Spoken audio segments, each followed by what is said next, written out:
Happy Friday, and welcome here to another edition of Husker Online Headlines.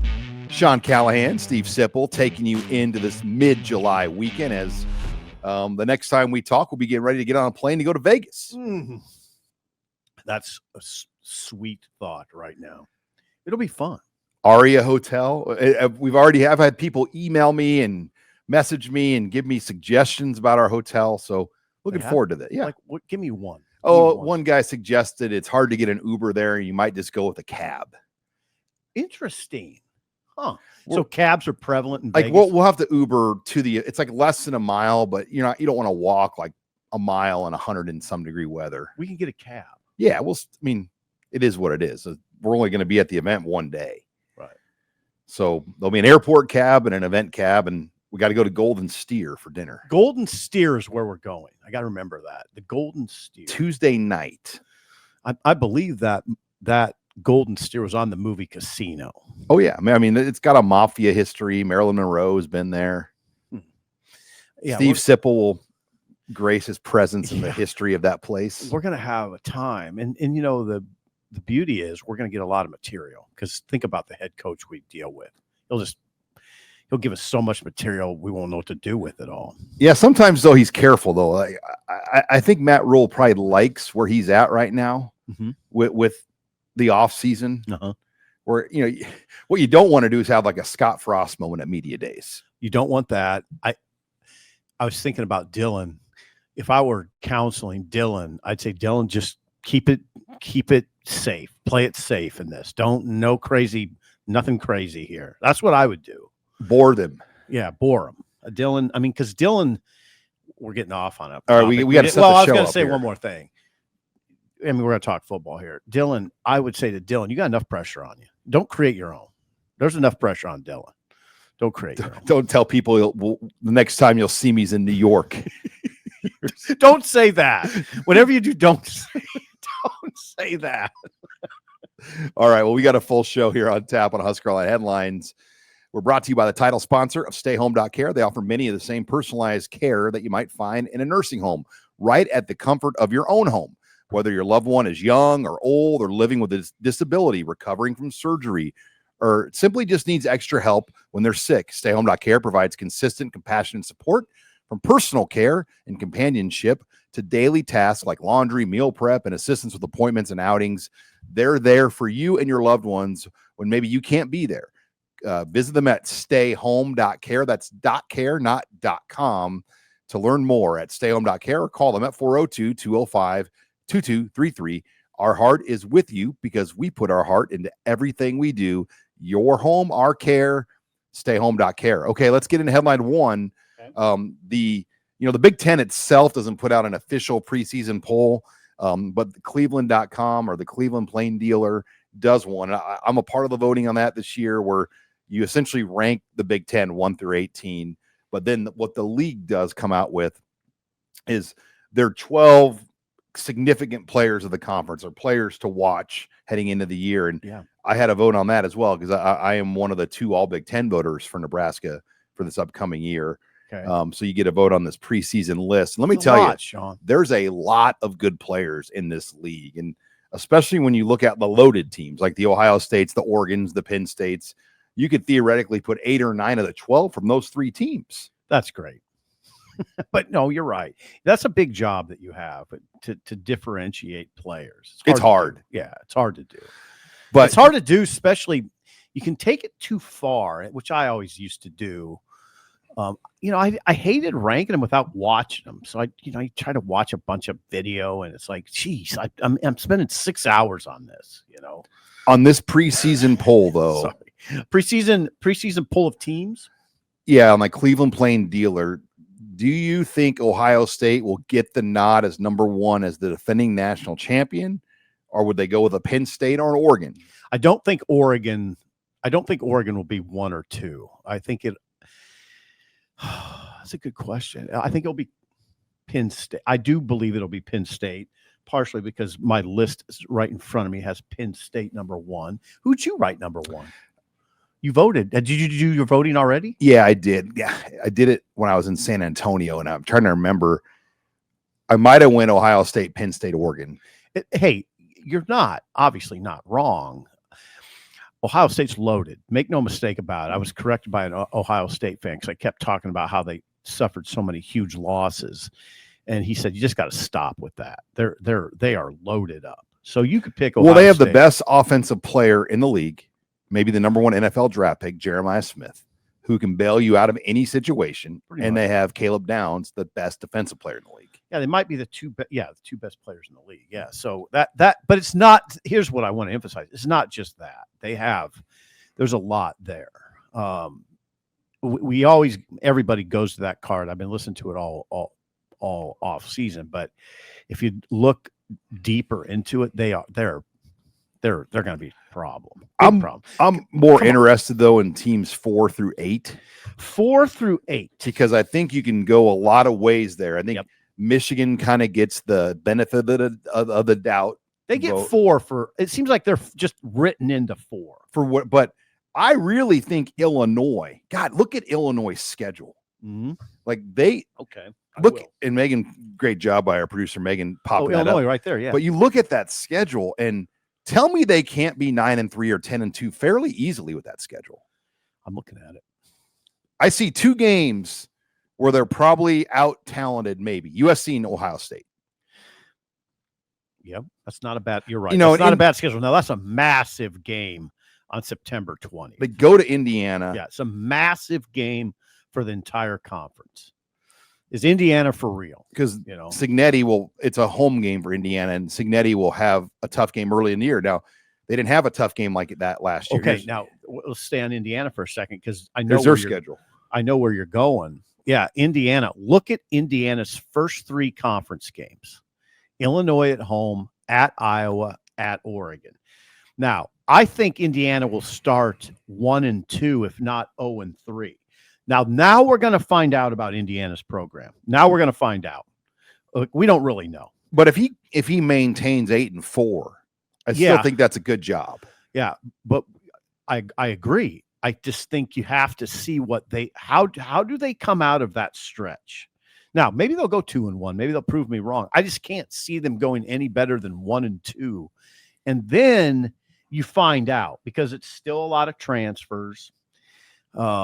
You don't know what that culture's like until they suffer some severe adversity early. Let's see what that looks like. But yeah, that debate of Michigan, Illinois, Indiana. Right. I think you can throw Nebraska, USC, Iowa. USC and Iowa. Yeah, USC, Iowa. I totally agree. That pool of teams. Oh, it's hard to pick. I mean, it's like walking into a bar brawl and somebody's going to come out of it, but they're probably going to have a few black eyes. I mean, I think those teams are really today close, but I did get Washington in that group. I'm trying to remember what I did. No, I don't put Washington in that group. You can't. Okay.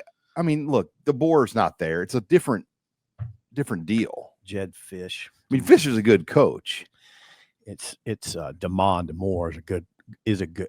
He's a small quarterback, but I mean, Jed Fish. You can't get Washington. I got Washington 11th for the record. So, but I have Illinois. I'm trying to remember if I had them 4 or 5, but I have them up there. I mean, I put Illinois high.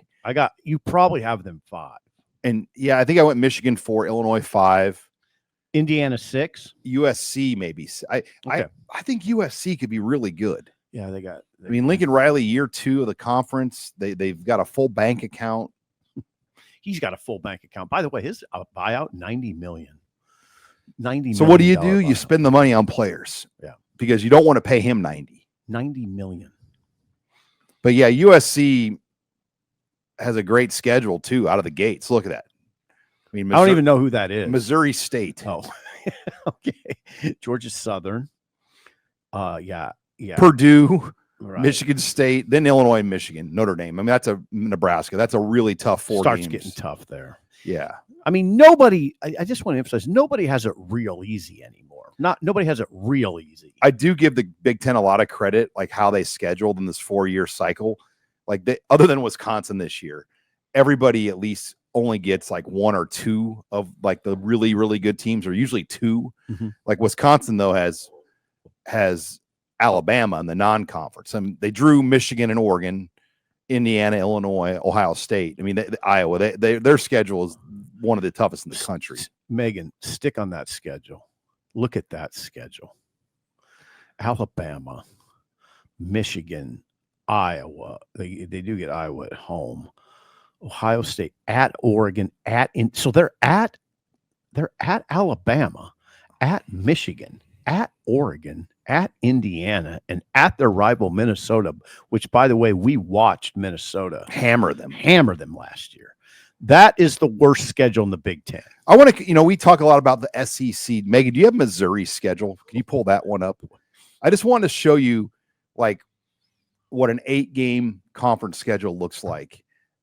In Missouri, when I heard Missouri's schedule yesterday, I was floored, appalled how favorable it is for them compared to like say what a Wisconsin's going to face this year.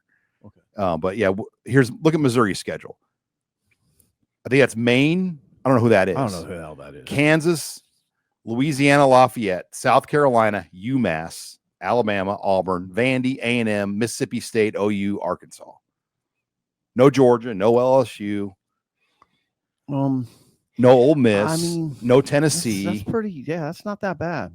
I mean, that's their Vegas over under is like only 7.5, which I have a hard time not seeing 8 or 9 on that schedule. Yeah, that's about as favorable as you'll get in this day and age. I mean, look at that. That's why, like, if they would go to 9, you just get one more tougher game. But Missouri really has a favorable SEC draw, and they play the regional teams. That makes sense. The old Big 12 teams. They don't play Texas, though. They don't play Texas. They don't play Georgia. They don't play LSU. We are focusing on Missouri's schedule. Well, I'm just trying to when we just showed Wisconsin's schedule and compare that to Missouri. Yeah. Well, Wisconsin's way harder. But anyway, throw Florida's schedule up there and see what it looks like. I think Nebraska, though, on this list will be like 8th or 9th. I don't know if I got them 7. I don't know if they'll be at 7. I think Michigan. So the top 3 we agree on. Yeah, in some order. Here's Florida's schedule, by the way. Penn State. Oh yeah. Now check Florida out. Check their non-con out. Their non-con is South Florida, Miami, and Florida State. And Long Island. Yeah, Long Island. But Sean, it's South Florida, Miami, and Florida State. So they play 10 Power 4 games. Right. And then look at what they got away. I mean, or home and away. I mean, whatever. It doesn't matter, home or away. It's ridiculous. Texas, at A&M. Texas is a home game for them. Texas. The white ones are the road games. Yeah, Texas at home, at A&M, Georgia at home, at Kentucky, at Ole Miss, Texas at home. That's the hardest schedule in the country right there. That's Florida. What that is. Yeah, because they play 10 P4 legit games. Mm-hmm. But not a lot of people do that. All right, so let's back to the Big Ten. Yeah, I think we both got Penn State, Ohio State, Oregon, because everybody in the world has those 3 in the top 3. I went Michigan 4. I think they're just going to get the blue blood. We're Michigan, and they finished strong too. Let's not forget they did beat Ohio State and Alabama to close the year. I think they earned 4. Illinois 5. Yeah, I agree. Illinois 5, and then I got Indiana 6, Nebraska 7, USC 8, Iowa 9. I went USC 6. Okay, and I think I might have went Nebraska 7 or Indiana 7. I'm trying to remember what I did there. It's all bunched up. Yeah, and then Iowa like 8 or 9 as well. Like, I think we agree on that. I don't expect any Nebraska players to make that top 12 list. I mean, Dylan Raiola would be the only one, but again, I think that's a huge stretch to say he's at that level in this conference right now. No, then the closest, Dane Key would be the closest, maybe. Oh, but God, Sipple, when you look at the list, I know you can't. I mean, you can't. I mean, there's no way you can work. Like even like Oregon, they have Dylan. I put Dylan Tiedemann as one of my players, the transfer from Purdue, on there. Yeah, he was close on mine. He was close, didn't make it. But well, yeah. So the 12. Yeah, we don't have to do all 12 because a lot of these names people don't know. But it's Logan Jones at Iowa is a preseason All-American center. Okay. I mean, I put him on they also there. have a tackle that you'd look at as Gennings Dunker. Not preseason All-American level, though. He was first team in Phil Steele's magazine. Okay. Yeah. For All-American or All Big Ten? Not All-American. All-American. A tackle at Iowa? Pretty sure Gennings Dunker. I got right here. Yeah, he wasn't on any of the Athlon Lindy's ones, so that's why I didn't even really. Logan Jones was their highly decorated guy going into the year. All right, we got to talking. Yeah, we got to kind of move on. I don't think people want to hear us read through the phone book here. They don't want us to read through Phil Steele's. All right, let's take it to headline number 2. Before we get to that, again, we're brought to you by StayHome.Care. Call them at 402-205-2233 to learn more about them, their services they offer. We're also brought to you by Billings Group. They're a trio of financial advisors made up of Lance and his 2 sons-in-law, Josh and Nate. They're based in Salina, Kansas, and they help clients across the Midwest and beyond make smart, confident decisions about their money. From your first real paycheck to your final retirement party, Billings Group is here to walk you through the highs and the lows. Billings Group, financial advisors by your side for life's journey. Visit them at billingsgroup.com. Security is offered by registered representatives through private client services, FIRNA, SIPC. Advisory services offered by investment advisory representatives through RFG Advisory, a registered investment advisor. RFG Advisory, Billings Group, and private client services are unaffiliated entities. There you go. Smooth. Getting ready for Vegas. Yeah, getting ready for the season. All right, well, let's take it to 2. The Athletic came out with their college football preseason quarterback rankings. Dylan Raiola comes in at number 40. Yeah. Your thoughts? Well, first of all, it's a major undertaking to rank them all. Dylan at 40, that's about as low as I'd go. Some notables that are ahead of him. Like, okay, there's one or two that are ahead of him that I don't quite understand. Brendan Zorsby at Cincinnati there's 4 tiers. Dylan's on the 4th tier. Zorsby's on the 3rd, and he's number 20. I don't think he's 20 spots better. If you want some comparison, Mark Gronowski, who was the FCS Heisman winner, essentially the Walter Payton Award, he's 1 spot ahead of Dylan. So it's fine. I mean, it's fine. Nico Imaliva, who you mentioned earlier, is 19 on tier 3. Had a better season than Dylan as in his first year as a starter at Tennessee, now at UCLA. I think it's fine. I don't think that Dylan would quibble with it. He was inconsistent. There was some inconsistency last year. One other thing, Sean, just one other thing. You look at Dylan's completion percentage and you say, good, 67.1%. But you look at his average completion rate, 6.9. You'd agree that's got to go up. You got to get the ball downfield. Yeah, he's got to get it downfield more. I mean, look, he's on the short throws. Dylan's nearly a 95% passer. I mean, he's going to hit all those really short throws at as good of a rate as you could hope. And that's still going to be there. But yeah, can they do enough with this offense to make those downfield throws easier? Some of it's that. That's exactly right. Where, you know what I don't want to hear a lot about? I don't understand. You can help me with this. You always hear Dylan's got to layer that throw. He's got to layer that throw. Why not just run some routes where he can just zip it to guys and not have to layer? You know, the layer thing wears me out. Some of it too, though, is when the teams were playing press man coverage, Banks and Naor were not getting a lot of separation. They were not getting open. Nobody was. And it's really hard to throw the ball in a window that's not open. It's true. And you have to just throw it in a spot. Yeah. And the Purdue game was a great example of that. And he just drew penalties. Yeah. Yeah. Purdue's defensive backs were substandard. But then there were games like Illinois and Ohio State that they could have won, even Iowa, where guys were open. And Dylan missed those throws. And I mean, people are critical of Marcus Satterfield, but he drew up plays that had wide open throws in Columbus, and they were missed. I mean, Nebraska. Not in that last series. What's that? Not in the last series. But the series before. Yeah. I mean, there were guys wide open. Yeah. Banks was Banks or Naor. One of them was just running wide open. I mean, he's got to get that. And you know, the throw to Lindenmeyer, I get it. That was not against Illinois. And the Naor throw, that's not on Dylan. Naor dropped that against ball. Iowa. Yeah. But there are plays like that change your season. 100. I mean, the Lindenmeyer throw, that alone changes the complexion of your season. The throw to Naor, if they win that game, it dramatically changes the complexion of the season. You're going to a different bowl. You have a win against Iowa. Oh, those are plays, Sean. Those are plays. When even like Indiana, they got the doors blown off, but early in that game, you know, they couldn't convert the third downs. Right. And then put their defense right back out there and snowballed quickly. Yeah, and it can do that. So yeah, as far as Dylan being at 40, it makes sense. He's ahead of some decent quarterbacks on the schedule. Aiden Childs, not great, by the way. Aiden Childs is really inconsistent. He's 44. Preston Stone, I know nothing about, at 45.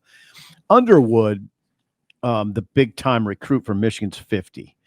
Oh, the one that did strike me, I thought Maeva should be a little higher than 54. Jordan Maeva, the USC quarterback. Now, I mean, he's got to prove. He's got a lot to prove too. Like Dylan, he's got a lot to prove. All right, let's take it to headline 3. But before we get to that, again, we're brought to you by StayHome.Care. Great company. We've been working with them for well over a year now. Chuck and Nina do an outstanding job with their team of over 100 providers. They're there to make life simpler and easier for you when you can't be there for those in your family. Call them at 402-205-2233. We're also brought to you by Mando. And I noticed when I walked in the studio, Mr. Steve Sipple, just a great smell. It is it's a delight. Was it a bourbon leather smell today? Yes, it was bourbon leather. That's what you smelled. Not the bourbon you drank before the show. I didn't drink any bourbon. I don't typically drink bourbon. I don't even know if I knew. I don't even know what it tastes like. But I do know what Mando smells like. And yes, I have it on. And the thing I like about Mando, just leaves a good smell on your shirt. It really does. You can laugh at me all you want, but it does. Like when you pull your shirt off, it's like, okay, that's good. Like when you're at Planet Fitness, good. I bet people want to work out next to you. I've never experienced that. If they do, they're very subtle about it. I wouldn't guess that that's the case. But we've got a great deal. If you've never tried Mando, visit their website at shopmando.com. Look at Mando. And we're going to give you 20% off your order with free shipping. You just need to use the promo code Husker. That's promo code Husker at shopmando.com. They're going to give you 20% off that order of Mando. We've been with Mando now for well over a year, and we appreciate our users because we've been selling a lot of deodorant, it sounds like. Well, yeah, and if you use the spray, you'll notice when people are in your house, like, God, it smells good in here. You know what? That's just that's just my deodorant. I mean, it's great product endorsed by Steve Sipple. It really is a good one. Thanks to Mando. Let's move it on. Headline number 3: SEC Commissioner Greg Sankey is in favor now of a 9-game conference schedule. The problem is his coaches and ADs aren't, and I think that remains the issue. I do think there's more commonality between Tony Bettini and Greg Sankey on some of these issues. Mm-hmm. But the issue for Sankey remains his coaches and his ADs. They don't want to necessarily go to 9 because it protects their records, which protects their jobs. So you don't think Sankey saying this publicly is a concession of sorts? I read it as a concession. It seems like it's going to head to 9 games. That's what I thought. I thought him saying that publicly was, okay, it's a concession. And I believe it's a concession that Sankey thinks will get him 5+11. If we make this concession, the SEC will get the 5+11 model that we desire. That's what I think is going on. Could you see that? I think it's I think that's the way it probably goes. I mean, if the ACC's got to go to 9 as well. Right. Now, Sean, what I would say is if it does this, it's clean. It's good. I think it's good for the sport. This is where we butt heads a little bit. It just goes from 5+7, which it is now, five highest ranked conference champions plus 7 wild cards. It just goes to 11 wild cards. It's very clean. And what I like about it, probably more than you, is that it continues to emphasize something that's very important in college football, and that's conference championships. That should never be lost. I hate it, a world where we don't even care about conference championships. I don't get that. I really don't want to be in that world. Conference champions, that's big. Big. Give those people a huge reward.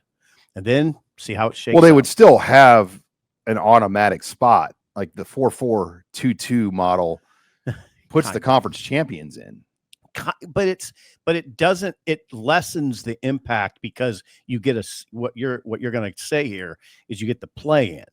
Yes, you still get a conference champion, but you also get a 6 versus 3 and a 5 versus 4, which diminishes the conference championship game greatly, right? Well, other than, and the seeding. Both those teams are going to be in. Like this year, we saw that play out. Georgia played Texas. They both got in. SMU played Clemson. They both got in. Mm-hmm. Penn State played Oregon. They both got in. Now in the Big 12, Arizona State beat Iowa State. Iowa State did not get in, but 6 or 7 of the 8 teams that played in conference title games did make the playoff. And that should be the case every year. In most cases. I think the other thing to iron out is, here we go. Do they want multiple home games? Like I think the SEC particularly would like to see rounds 1 and 2 played at home stadiums. The issue, though, are those New Year's 6 bowl games, right? Because currently they're baked into the deal, right? But I don't think it makes sense to make fans travel, to neutral sites 3 times potentially. No, it does not make sense. And that's what needs to get ironed out, with this, because what happens, okay, like the semifinals definitely could still be New Year's 6 games, but then what happens to those other 4 bowl games?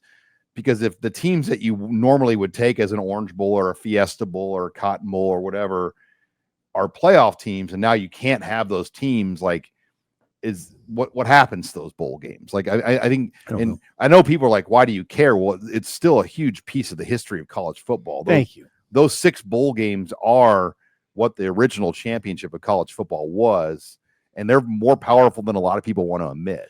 Right. And I'm with you on like this. The Rose Bowl. Like, keep it in. Like, so if the Rose Bowl can't be part of the semifinal, if they move to this multiple home game format, then who's the Rose Bowl take? Like, I don't know. The 5th place, 6th place Big Ten team versus like who? I mean, that is, there's things like that they have to get figured out. Mm-hmm. And could it be as simple as the Rose Bowl and the Sugar Bowl become permanent semifinal sites? Here's the deal. They're not going to get everything figured out. There's going to be elements that you just say, that's too bad. It's just not going to work for whatever it is. It's imperfect. You have to almost go into it with that mindset. This is not going to be perfect, no matter what they do. Yeah, you're not going to like parts of it. It might be that they'll have to play multiple neutral site games still besides the finals. It might have to compromise that, because if you don't, some of those things might just go away. And I don't know if you want the Orange Bowl or the Sugar Bowl or Peach Bowl or something to go away. To come some of these great bowl games. I do not want them to go away. So that's what they've tried to do, is keep them a part of the playoff, at least, to give those committees and those bowls and those communities what they've had for 100 years. Right.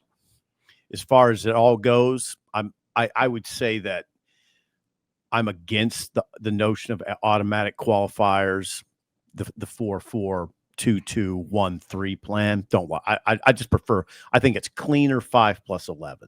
And it's really now. I know what you're gonna say. It puts a lot in the committee's hands. It does. I'm not gonna. You're not wrong, but handing out artificial automatic bids to conferences just doesn't sit well with me. Well, Lane Kiffin actually brought up a good point about the committee. He's not a fan of, like, why are ADs and administrators on the committee? He goes, shouldn't it be like experts, like media and experts, that people that really watch it closely? Yeah, Troy Dannon's on the committee, but a combo. Like, should you have like more people like that actually have time to zone in and watch it all? You got to vet it pretty hard. Like you couldn't have Sean Callahan on the committee or Steve Sipple, because we follow one team and we don't have time to follow the country. Like, you could have like an Adam Rittenberg. Yeah, Rittenberg, who can stay. You know what? If we're vetting a guy, what I would tell the committee, I want a guy who doesn't go to games on Saturday, that can watch multiple games on his like TV. Andy Staples is a home run committee. He'd be a home run guy on a committee. Right, because he doesn't have to go to games on Saturday and commit 10 hours to one game. Like Pete Thamel couldn't do it, because I wouldn't want Pete Thamel. He has to report and do stuff on the side every right. week. I wouldn't want Steve Sipple on that committee. I hated being a voter, an AP voter, because it was silly. It was silly. in my opinion. Now, this is just my opinion, but it's a strong one. I thought being an AP voter in my shoes was silly because I can tell you I'd be sitting in a hotel room in Austin, Texas, trying to figure out who am I voting for, Arizona State 23 or North Carolina State 23. Someone's got to be 23. Somebody's got to be 24. And I'd be sitting there going, I wouldn't know. I don't even know any of their players. Not one. I mean, I've never seen them play. And here I am making this decision. And don't say it doesn't matter, because when Nebraska's ranked, it matters. If they're 23rd, we rush out a story. Hey, Nebraska's ranked 23rd. And what are we basing it on? That's what I've always wondered. Like, you got to find people that can put a lot of time into it, is what I'm suggesting. So we'll see where all this goes with the committee, the playoff. But SEC and ACC going to 9 would be a huge piece to move forward with. I think Sankey is starting to go down the road of a concession. But he wants 5 plus 11. We'll see. Could you do, though, a 9 plus 1 plus 2, meaning 9 conference games, 1 guaranteed Power 4 non-con? Well, 2 Group of 5 FCS. I've heard that thrown out there. So everybody's playing 10. Right. I'd like that. Could you require that? Records will not be as pretty when you do this. Nope. Though. Like, and people got to come to terms with that. Like 8-4 will be a good record on a schedule like that. You can't fire guys at 8-4 or it's 7-5 even. Right. I mean, if Billy Napier with that schedule that you saw up there goes 7-5, I just don't see how you fire him. If you can negotiate that schedule and get to 7-5, you're not making a playoff, but I wouldn't fire him. Well, when you fire a guy now, you know how many players leave. There's that. And then you have to just bring in people like that you don't even know. You know what else that we've talked about? Billy Napier, you got to pay him $26 million to go. If they fire Fickle, it's $40 million. That's the buyout. Do you think Wisconsin can afford that? Probably not. $40 million. Changing the subject here on Wisconsin, but like moving on Paul Chris, like it wasn't like he was doing that bad of a job there. It was very debatable move there. Very, very. We've talked about this. It was very Nebraska-like. I wasn't necessarily a Chris fan, but I don't think he was doing a good job or a bad job. They made a Nebraska move, kind of. I was always like, be careful. I mean, why don't you just look at what happened in Nebraska? You sure you want to do this? They treated him kind of like a Solich almost. 100%. All right, let's before we go to headline 4, again, we're brought to you by StayHome.Care. Learn more about the services that they can offer you. Give them a call at 402-205-2233. I also want to use this opportunity to talk about Husker Night at the K, August 29th. We're going to be in Kansas City the day after the Nebraska game against Cincinnati as the Kansas City Royals host the Detroit Tigers. That is Husker Night at the K. And we've got a great promo we're working with the Royals on to get you, Nebraska fans, discounts on tickets and parking. We've got and secured the group pricing rates. The link is in our show bio on YouTube. It's also pinned on Husker Online on the message board. But click on that link. You're going to get discounts on your tickets and parking. And parking is one where you'll save big bucks. Where you're going to get 5 to 10% off probably on your tickets. Had this question as well about the windbreaker. So you can opt in to want the Husker Night deal because it's a jacket. I want to say it's like a $15 add-on. It will be offered in 2 sizes, a medium and an extra large. So and it's first come, first serve on the sizing. But that jacket you see there is the special windbreaker you'll get at Husker Night at the K. That'll be fun. The Royals start. I think they're playing a little bit better. Yeah, a little bit go. But yeah, there's going to be a lot. We've sold a lot of tickets and jump on that deal. I know we're getting closer and closer to August 29th. Check out the link at Husker Online or on our show bio page here on YouTube under the description of this episode. But what time is it, Mr. Steve Sipple? It's time for Flashback Friday. And today we wanted to go to a game, that had a little bit of meaning from the week because it was SEC Media Days. There's been some smoke out there about Nick Saban returning to college coaching or pro coaching or whatever. Greg McElroy put that out there. Well, let's take Flashback Friday to September 9th, 1995. It was a season opener for Nick Saban, his first game at Michigan State as a head coach. It was an ABC nationally televised game. Nebraska went in there for an 11 a.m. kick, beat Michigan State 50-10. Wow. Were you in East Lansing for that game? I was. It was the first time. It was very memorable to me because it was the first time I ever ate Cracker Barrel. They had Cracker Barrel in the press box? No, it was a restaurant in East Lansing. I fried chicken at Cracker Barrel. It was memorable, 50-10. After the game, Saban told the Chicago Tribune, he was very harsh. He said, to put it bluntly, I felt like our players quit. And, D'Antonio, we'll get to Nebraska. D'Antonio was the secondary coach during that game. And this will resonate with you, Sean. He recalled in a story in later years how much red was in Spartan Stadium. But yeah, that was the game where Lawrence Phillips ran roughshod. He ran for 206 yards and stabbed himself as an early Heisman guy, right? As an early Heisman Trophy candidate. Yeah, and do you remember? Yeah, and yes, the answer to your question is I absolutely covered the game. So and for Bob Devaney, he actually helped. His connection to Michigan State was kind of one of the last times Bob Devaney made a true public appearance around the team. If you remember, Devaney addressed the team in the locker room. I don't remember that because wow, Bob Devaney coached at Michigan State. Right, he was from Saginaw, Michigan. Right. And when back in the 1960s, when Nebraska had the job opening, they reached out to the Michigan State coach that Devaney worked for. It wasn't going to work out. He didn't want to come, but he recommended Bob Devaney to Nebraska at Wyoming.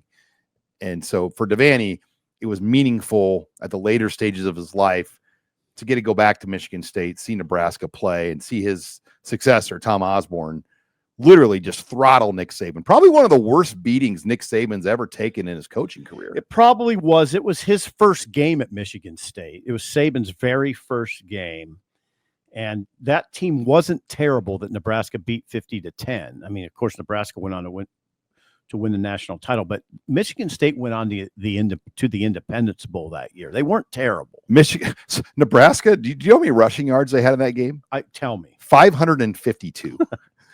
And Osborne after the game, how many games? They went for 552 rushing on 58 carries on a Nick Saban defense. Right.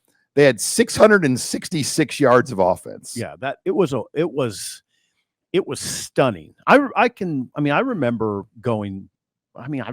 being startled by what I was seeing. I remember going home thinking I'm watching something really special in Lawrence Phillips, number one. Now Osborne did tell Saban after the game, put his arm around him and whispered, "You're not really as bad as you think you are." And he was right. Osborne's smart. Osborne's very intelligent. And that, again, Michigan State rebounded from that game and got to the Independence Bowl. But yeah, what you're going to do now, we're going to go to Lawrence, right? Right. And so that was the peak of Lawrence Phillips, 22 carries, 206 yards of offense in that game.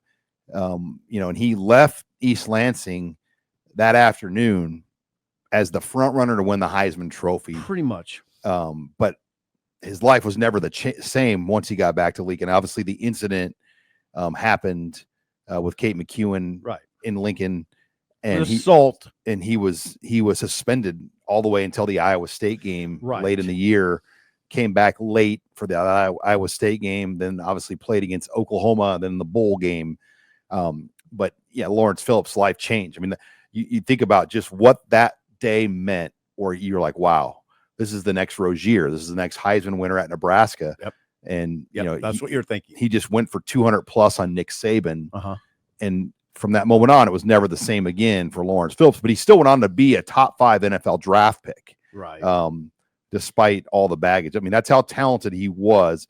And that game, along with maybe the Fiesta Bowl against Florida. Yeah. I mean, those were, you know, some of the best played running back games we've ever seen. So that was that. The Florida game was the final game of that season, the 95 season. But when he came back against Iowa State, he was heavy. I mean, frankly, he got too heavy during that period where he was suspended. Osborne initially kicked him off the team and then brought him back and suspended him indefinitely. But during that indefinite suspension, Lawrence wasn't in great shape when he came back against Iowa State. I remember it distinctly. But by the time they played Florida, that was as good as I've ever seen him, Lawrence. He was big. He was still big, but he was in much better shape. But God, he had matured so much since he was, a kid. And he was just a big back that looked like he was going to play in the NFL for a long time. And I remember after that game, after the Florida game in Tempe, after they whipped Florida, I was assigned to Lawrence Phillips, but he wasn't talking. I ran him down after the game in the tunnel, and Lawrence wasn't. I mean, look at him. He always has that kind of mean, glowering look. He wasn't really that mean, I didn't think. He was pleasant, but he shot down my interview request. He was just like, no, I'm not talking. And he didn't talk. And then that was it. He left. He was gone. And people were telling me, simple, he's gone. He's not going to be back. He's not going to be back. And so, I mean, would it have been, hindsight 2020, you think another year of just being under Osborne, being in college, would have helped him knowing how quickly his NFL career fizzled? It's a good question. I mean, the reason Osborne came under heavy criticism for keeping Lawrence on the team. Do you remember that? Heavy criticism, but his reasoning was sound. And his reasoning was this: football is what's going to keep Lawrence on track. And it might be the only thing that keeps him on track. So it made sense. And I think it was almost validated by what happened with Lawrence after football. It didn't work. He didn't navigate life well. And he was in prison and he died at age 40. I remember the summer of 99. He got it going in NFL Europe, where he was. Yeah, he did. He was before the Niners, right? Before the Niners, but he was in NFL Europe overseas. Oh, my bad. I was thinking about preseason. And he was the MVP of NFL Europe. Was he playing in Barcelona? And he won. Yeah, I believe it was Barcelona, and he was MVP. They won the league. And I remember everybody around here was watching it. Then he got back to the 49ers, but then he missed a key block. Okay. On, I want to say, Monday Night Football. Okay. And it essentially ended the career of Steve Young. Ooh. Yeah, he had a run. So, and his work ethic was questioned. And then he wasn't. It was weird. His work ethic, I never really questioned too much at Nebraska, except he did get heavy. But it seemed like he didn't work as well when he got out of here. When he went on. Anyway, he flushed himself out of the NFL pretty quickly and landed in prison and died at age 40. Wouldn't you say that the more you learned about Phillips subsequent of his time at Nebraska, the more Osborne's decision made sense? I think he knew the only way to save this guy was to keep him in the structure of what they had at Nebraska. 100. And he was willing to take the heat for that. There was a lot of heat. Because he knew, but the minute he let go of this guy, that his life could be over. Yep.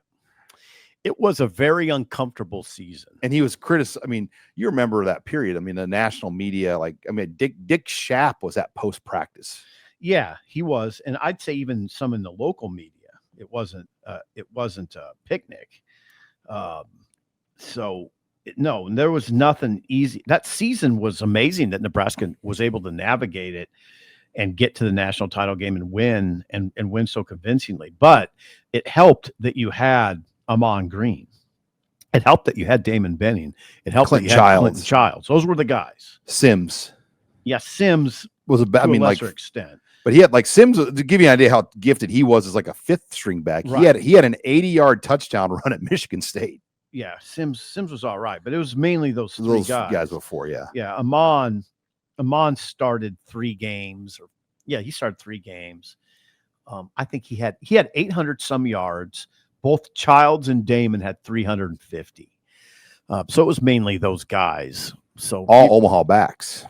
Good point. God, isn't that amazing?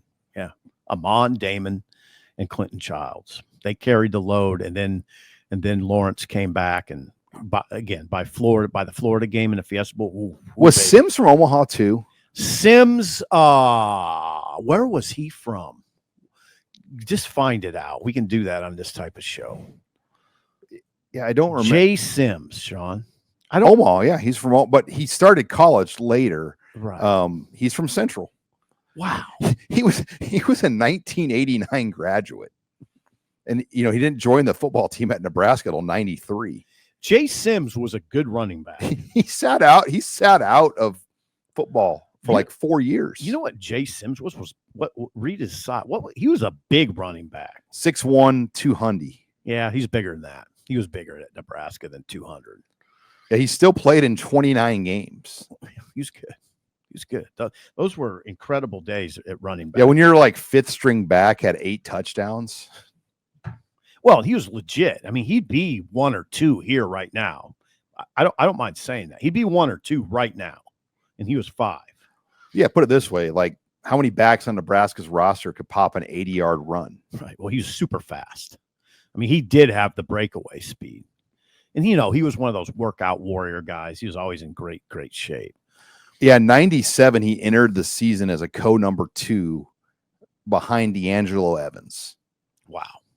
With Amon Green the starter, and then D'Angelo obviously came on that year. Yes, he did. They were pretty good shape at running back for a long time. Okay, well, let's get into headline number 5, odds and ends. Again, we're brought to you by StayHome.Care. Call them at 402-205-2233. They're there for you, your loved ones, to help you through all the challenges that you maybe can't be there for. Giving rides, just providing companionship. They're there to listen. Call them again at 402-205-2233. Also, again, check out the link in our show bio here on YouTube or on Husker Online for Husker Night at the K to get those discounts on your tickets as well as parking. We've sold hundreds now of tickets to this off the link. A lot of Nebraska fans want to go. We're trying to get you the best deal. We're going to get you discounts off face value and heavy discounts on your parking. So check out the link in our show description for Husker Night at the K. But let's go to odds and ends. This one kind of was funny. Brett McMurphy took the coaches' golf handicaps to a whole other level. He released a story of all the coaches' handicaps that are public on the GIN website. And if you are a golfer and you log around to golf, part of the etiquette of golfing is you put your scores into a website called GIN. GHIN. Mm-hmm. And so, you have an accurate handicap when you play in member guest events and other golf events that need to have a stroke on them. So how about Trey Lamb? He's a +130. Yeah, he's obviously really good. He plays in tournaments in Oklahoma. And he had a quote like, why are people being criticized for this? I play with surgeons and people that do much more than coach football, and it's just fine. Why are we being taken to task for this? Trey Lamb said that? Yeah, he did. Trey Lamb said that. How about Dilfer? Had no idea Dilfer was that good. Rhett Lashley, I mean, that's pretty good evidence right there that you can win at a high level. And play Lincoln Riley surprised me. It kind of does. I mean, I just didn't expect him. I mean, that's a pretty – and PJ Fleck surprised me too. Now, I don't know when you get to like 11 or 12. I don't know how. I guess that's how accurate those are. Well, how accurate and even how good it is, but those guys that are in that 4 and under range, those are real. That you're playing real golf. Like the people I know that would be in that range. I mean, like Jay Moore, former Husker Jay Moore. Uh-huh. I mean, he's like a +2 or is he? I mean, he's that guy. I mean, he plays in the state am. Yeah. And, Jay can play. there's a guy in Lincoln that played football at David Easley. He's one of the best golfers, and he's probably like a +3 or +4. I mean, elite. Now those guys play every single day, pretty much. I mean, I don't want to speak for Jay Moore, but I know guys that play at a high level, but they literally play every day. Now Trey Lamb can't play every day. I would take your handicap though from like a 10 to like a 4. Oh.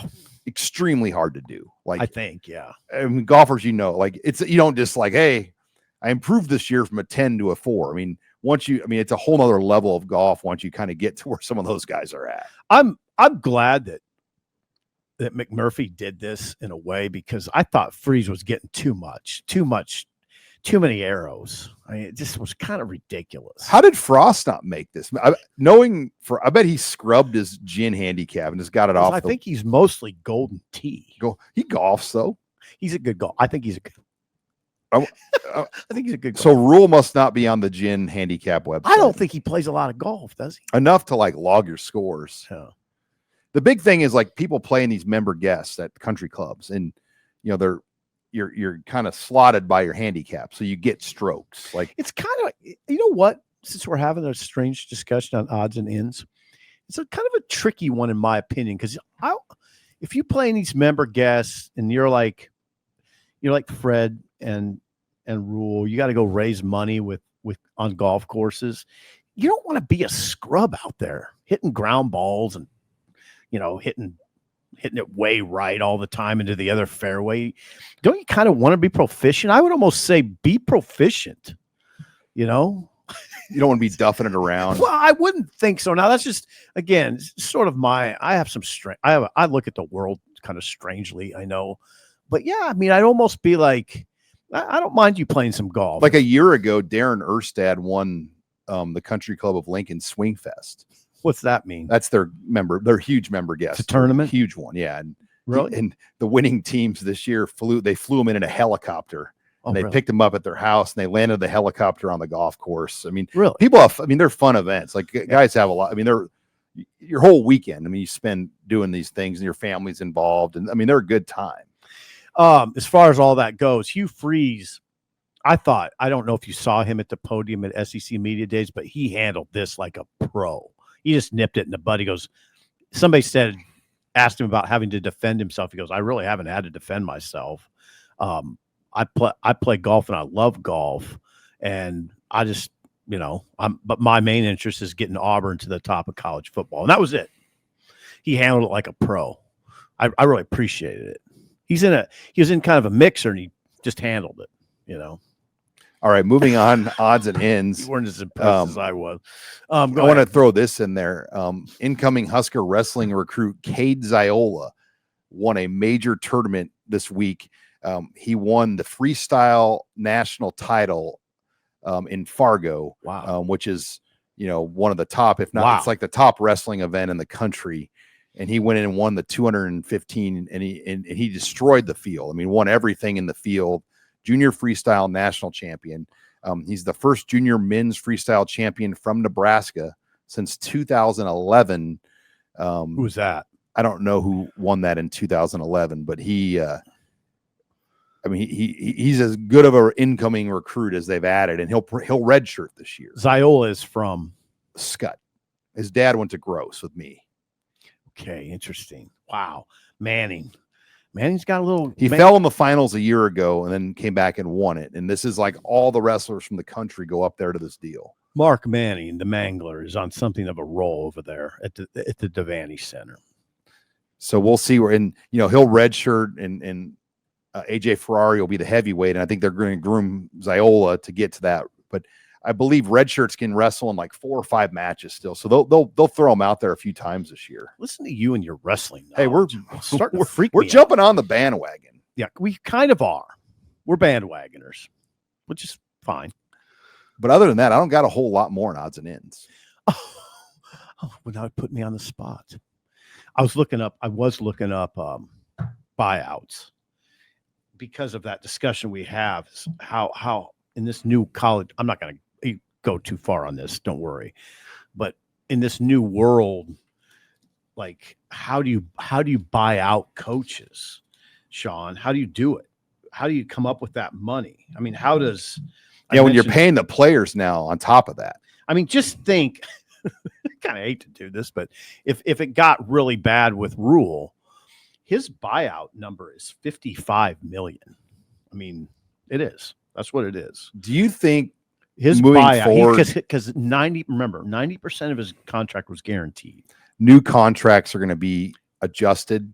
I think they have to be. The agents have too much control. I think they have to be. I think all these buyouts that I looked up the other day were contracts that were done before all this NIL madness. 6, 8, 10-year contracts. Like the shelf life of a coach is like barely 4 years. And isn't it interesting that Fickle signed an extension in the offseason that gets him to 2031? His buyout is $40 million. I don't know if he's on a big hot seat. How could they make a move? If they go 4-8, could you make a move at $40 million? You're good at the financial stuff. That's what his buyout. Somebody has to pay it. Right. I mean, you're on the academic side, a lot of these schools, you're cutting budgets, doing things. Right. And you're asking for more money to pay players. So then how do you say, oh, and by the way, we're going to give our coach a free lottery ticket? Right. Mike Norvell's a good example. At Florida State, went 2-10 last year. His buyout, $63 million. I mean, how do you justify that? Well, to your Jimbo. fans? Yeah, Jimbo got 76. This is the most. Jimbo 76 million is the most as anybody's ever gotten. But Norvell is a good example because he's on a hot seat after 2-10, and I don't think they're very good. And I don't think Florida State will be very good. And let me ask you this: like Jimbo, you fire Jimbo Fisher, pay him 70-some million. Do you really think Mike Elko is a big upgrade? No, exactly. No, like I don't. I don't think Elko's a big upgrade at all. If he's any upgrade. So yeah, it's interesting. Just so you know, too, Kalen DeBoer, again, 9-4 last year, not what Alabama wants. If he would go sideways, it's $70 million to buy him out. I don't think you can keep doing that with coaches. No, there's going to have to be a correction of some kind. One thing I do want to slide in here. How about Fox signing Barstool and Dave Portnoy and huge, all those guys, the Barstool. So it's kind of like the fight at ESPN has Pat McAfee, right, and his crew. Mm-hmm. Now Fox has Barstool, but I would argue that group of guys at Barstool are every bit as popular, if not more popular, than McAfee. Yeah. Well, first of all, Portnoy should thank McAfee for whatever. Not that Portnoy needs any money, but Barstool should thank McAfee because you're exactly right. That's the move. Is just that it's to combat McAfee, and it's. I don't know. We talked about this off the air. You just can't have straight analysis anymore, right? You need a little bit of color, a little bit of entertainment. The entertainment part. You need. What else you need? You need something that pops on social media, right? Portnoy pops on social media. Well, and the Pardon My Take guys are going to be a part of it too. I mean, their whole lineup of people. There's going to have a role in Fox, but Portnoy will be the main one. And he's a Michigan guy. Urban's a Ohio State guy. Yeah. That's going to be good TV to see Dave Portnoy. Yeah. Going at Urban Meyer. Going at it. And he will. And that's what they want. Right. That's entertainment.